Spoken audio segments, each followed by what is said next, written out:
Alright, so I'm going to jump into our first ladder match here. Our goal, once again, is not to win, it's to have good mechanics. So with good mechanics, we will win. So I want to just kind of go over what we did last episode. I am making it back-to-back so my memory's fresh. Your F2 key is the devil, do not use it. If anything, set your rally points and then add your guys to the control group after you rally.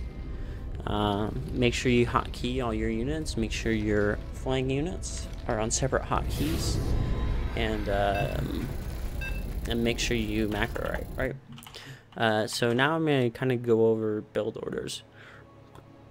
So right now, in the current meta of Zerg vs Protoss, and this is obviously higher level games, I wouldn't take this into account very much up until like Diamond, and even then, like, it's kind of pushy. So you notice right at the start, we're spamming, we're hotkeying that larva so that I can create an overlord right away.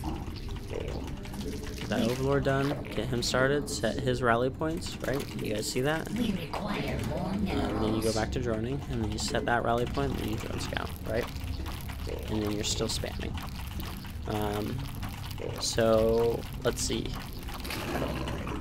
So in the current meta of Zerg vs Protoss, what Protosses are doing is they're going for fairly fast thirds into double Stargate, and what Zergs are doing is opening 3 hatch before pool. So what I'm going to show you guys, this is a build I do pretty much every Zerg vs Protoss. It's kind of meta breaking, and it's just a very, very simple +1 Ling Flood. And the +1 actually comes pretty late. It's more to seal the deal than anything else. I didn't add the +1 up until later. So we're going to... Actually, okay, so he's got a double pylon and a gateway. We can't really take it into account what he's doing too much because he is Bronze League.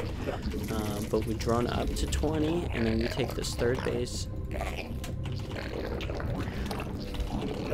Once again, we're spamming, we're controlling this drone. Start that third. Your focus should be to practice fast, that way you'll perform fast, right? So the more you practice, the better you'll get at it, and it's good to start out with good practice habits. So go ahead and we'll start our spawning pool. What we see, nothing has changed. The second pylon is actually redundant, because he doesn't need the second pylon this early on. Add on a gas at about 20 supply right after our spawning pool.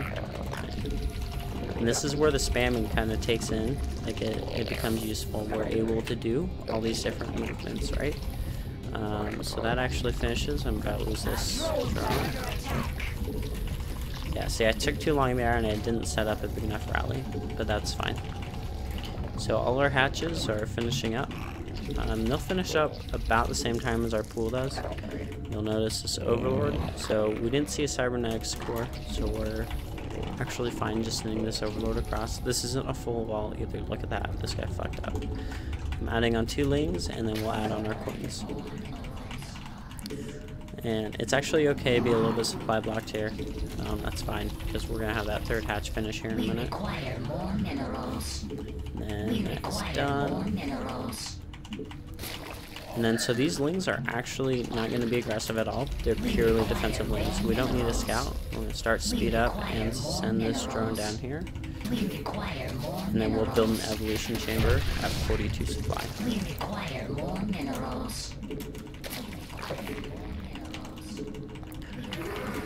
Sweet spot is 42 supply. Go ahead and start that evolution chamber. Go ahead and make another overlord. Finish up with that one. Make one more drone, and this is actually probably one of the last drones we'll make this game. So we're gonna make a few overlords. You know, you want to flood overlords here. And we're gonna pull all but one off gas. So we're leaving that one on gas in case we decide we need to overlord drop. And I don't do it, so let's see what he's actually got. Quite a few what do you call them, zealots there. So now we're just flooding lings. We're just adding lings on, but we do not attack until speed is done, because otherwise we could just auto. minerals. So we're injecting, and then we're building Zerglings. So one thing I want to point out, your Zergling micro is not important. If you have Speedlings versus like Zealots, your Speedlings are going to get the better positioning, and you don't have to worry about it. So just injecting, injecting, injecting. With a build like this, your injects are incredibly important. You'll notice we're about supply cap. Alright, so let's see what we can do here. Alright, now we can just break this because he doesn't have the protection. So we're just going to keep pushing. As soon as we get in, go ahead and clean everything up, and this game is over. So Zerg vs Protoss, this matchup is over. Alright, so a lot of the times they'll actually hold for longer, but your goal is just to outproduce them. You want to kill shit faster than they can kill your shit. Right? And once that +1 comes, that gives you a huge advantage. Alright, pretty easy. I got 44 points from that guy.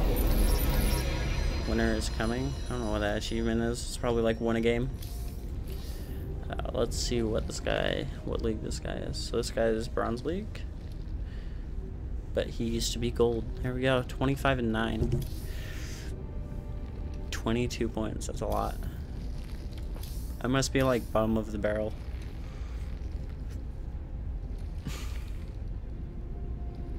Yeah. So I accidentally won one of my games. The guy left before I could. Alright, so we have another Zerg vs Protoss here.